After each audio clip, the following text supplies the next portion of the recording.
After 15 years buying, selling, and advising on business transactions, there are 3 things I look for first when assessing a business opportunity and whether it's a good one to buy. They're not the only things that matter, but when I find all 3 things in the one business, that's when I get really excited, because that's usually where the exceptional opportunities are. Now, what are the 3 things? The first thing, probably the most obvious, and that's growth opportunities. Now, when I'm looking at growth opportunities, there's 2 key things I'm looking for. The first is that I want to see a history of growth. The number of times I've sat across the table from a seller and they tell me these great stories around all these great opportunities there are out there and all this positive, wonderful stuff. However, when I look at their existing business and I look at the history over the last 3 to 5 years, there hasn't been much growth, or it's flatlined, or it's a bit lumpy, or there's not much going on there. And that's a big red flag to me. If there is truly growth opportunities there, why haven't they done it? So I want a business that has shown a history of having growth, and then I want to then see the future of the growth that is still there in the future that I can go after. The second thing when looking at that revenue growth, so as part of that, so I want to make sure that there's a history of it to try and make sure that there is legit growth potential there. So you really want to understand that. But I also want to make sure, so many people focus on revenue and revenue growing. Of course, if you're going to grow your business, you've got to grow your revenue, but growing a profit is as important. And I've seen a lot of businesses where they tell this great story of their revenue growing, and it is a great story, but actually their profit's flatlining, or sometimes it's even going backwards. And that is because they're spending more money faster than they're growing. And a business needs to grow in a sustainable way, and it needs to grow because it's a good business decision and opportunity that is profitable. Because at the end of the day, the profit is what matters. You got no return for investors, you got no dividend, all that kind of good stuff that you're wanting. Why are you investing your money if you're not going to get any return? That is all around your profit. So the business needs to be making profit to give you a return on investment, and typically the valuation is based on profit as well. So profit is more important than revenue. So when you're looking at growth opportunities, you want to make sure it's not only revenue growth, but that profit is also growing. And ideally, when you're growing, you need to be you're ideally finding opportunities that are also making you more efficient.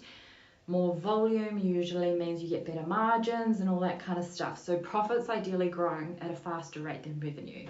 But obviously there's some stages. Sometimes you've got to invest a bit more to be able to have the capacity to do that growth, and it can kind of be a bit of uneven. But you need to understand that story and just be making sure it's profitability growth as well as revenue growth. All right, number 2. People and team.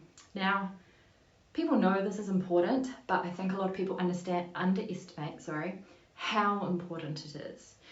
Now, the reason it's so important is because if you are wanting to grow that business, you need to have a stable base. And if you're buying a business where the owner, the seller, the previous owner was really involved, we've talked about this before, so I won't go into too much detail, but we already know that that's a key risk if the current owner is going to leave when you buy it, and how much is in their head and how much they're doing. But it goes beyond just the owner or the seller. It's also the rest of the team. So you want to try and have a business where, as much as possible, it's going to depend on the size of the business, but as much as possible, there is some management responsibility, there is knowledge, there is skills, there is training spread across as many people in the organisation as you can have. So a good way to think about it is, if this person left, what would happen? What is the pain, the effort, the time? How hard is it to replace them, get a new person on board and get them up to speed? Because if you buy a business and suddenly you have a couple of people leave and they were key people, and there's not enough skills and knowledge and expertise amongst enough people to be able to cover that gap, then you're going backwards first, and you need to rebuild before you can even grow, and that just slows you down and is painful. But I see it happen so many times. So as much as possible, if you can get a good understanding of the current team, who are the key people, who are the key management people, where's the knowledge sit, who knows how to do what, where does the training sit, and as much as possible to have that spread is really helpful. You can always try and put some terms and conditions into the contract if people are a real crucial part of the business. You can try and put some protection in that and some of the conditions. But yeah, you really want to understand that. So you want a solid team. Then the other thing that I look with that team is staff turnover. And this was an interesting one. The first chairman I ever worked for years and years ago in my first CFO role, but he actually said we used to put staff turnover in every board pack, something we monitored regularly. And actually he said no staff turnover or low staff turnover is actually just as much of a red flag to him as high staff turnover. So we obviously don't want high staff turnover because that usually is a signal that people aren't happy, then maybe not getting paid properly, so you might take over the business and find everybody's underpaid. Well, you should find that during due diligence. But you don't want to take over unhappy team. If lots of people are moving all the time, it's probably a sign that there's something wrong with that business. So that's definitely a warning sign. But also if nobody's leaving, that's also a warning sign. And this chairman I worked for said his happy place is between 10 and 20% staff turnover. So this is every year, at least 10% leave and no more than 20% leave. And the less than 10% is because that's normal, that's life. People don't start a job and stay in it forever. They move on, they might change career, they might want to just have a change, move to a different business, they might move to a different town, they might go and have kids. You might hire someone that's actually not that good, but you proactively performance manage them and they might choose to leave. But that's all normal. So actually having a business with no or very low staff turnover is also a warning sign. And the warning is that they could have a really cushy deal, they might be getting paid more than market, something about their role is much better than they think they could get anywhere else, and so everybody stays. So that is also a warning. So we've got revenue growth is the first one, people and team is the second one, and then the third one is the secret sauce. So when you find a business, and this is the one I get really excited about, if you can find a business that has the first two, they're more common, but if you can find one that also has number 3, which I call the secret sauce or the value add, that is where really exciting opportunities can be found. And what this is where there is a business where by you taking ownership of it, you can bring something to that business that adds a lot of value to it, that existing owner and ideally a lot of other owners don't have access to or don't have the ability to do or bring to the table. And why this is exciting is because that means you're buying the business at this lower price just based on what it currently is, but you know once you buy it you can then bring this thing, add this value, and you can take it up here and make it exponentially more valuable in ideally a quick amount of time. So what would these things be? One of the most common ones I've seen is where you might have a particular skills, expertise, or you might have access to people that have those skills and expertise that you can bring in and add to that business. Or if you have access to a different product line that somebody else might have, you might have ability to get a contract with somebody else, or you might have a connection with somebody that could be a big new key customer that someone else doesn't already have that relationship with. You might have access to more funds that you can invest into that business to help it grow.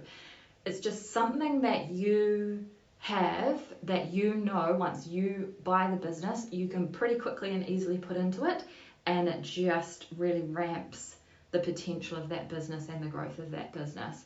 So I've seen it happen quite a few times before, and yeah, that's where it's really exciting because you can buy a little business down here at a reasonably low price and very quickly add and then get it up here. Just some other examples of types of things that I'm talking about with that. So I've seen people, they might have contracts with a particular supplier that aren't easy to get. They might have some particular agreement where they get rights to that, and they could bring that to this business. We bought one business where the current existing services were kind of at that lower to medium range skill set, and that was relatively easy to get, team that can do that. but they had built this amazing brand, amazing culture. The customers loved the brand, they loved going there, so it was all very positive. But we had access to be able to bring in some real specialty skills that are much harder and not accessible to everybody, but we had connections to be able to do that. So we brought those skills in and were able to add additional services to that business, which those existing customers, the existing brand, are all matched. Those customers would love those things. They otherwise would have had to go elsewhere for them, but they really loved this brand and culture. So once we added those in, it took that business from down here up to here, and because we already had those relationships and connections, that was relatively easy for us to do. So where you can see a business and you can see some massive add value potential that you can bolt in, add in, bring to that business, that's really an exciting opportunity. So those are my top 3 things. As I said at the beginning, not all of them have them, but the first 2, the revenue growth opportunities and a solid team, I pretty much always try and find those in a business. But where you can find a business that has that number 3, the value add, that special sauce that you can bring, that's where you can get some really, really exciting opportunities that can create significant value. I hope you enjoyed that. If you didn't like my content, please subscribe so you see my regular videos come through. If you had any questions or comments, please pop them below. And I hope you found that valuable, and I will see you next time.